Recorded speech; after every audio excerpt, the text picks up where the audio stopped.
I faked my resume, but he saved my life. When I was 21, I was living in a freezing, broken down Honda Civic parked behind a strip mall in Chicago. I was completely out of options and desperate for heat. So, I walked into a local, family owned auto garage and lied through my teeth. I told the owner I had 3 years of experience turning wrenches in Detroit. I was shivering so hard in my thin jacket, he probably thought it was just nerves. He handed me a set of coveralls and told me to start immediately. My first task? A simple oil change. I froze. I didn't even know how to operate the hydraulic lift. That's when Hank stepped in. Hank was the grizzled 60-something head mechanic. He took one look at me holding an air wrench like it was an alien artifact, and he knew. He knew I was lying, and he knew I was terrified.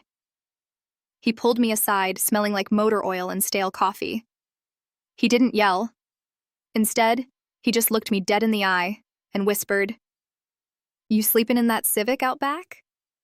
I just nodded, bracing myself to get thrown out into the snow. But Hank didn't fire me.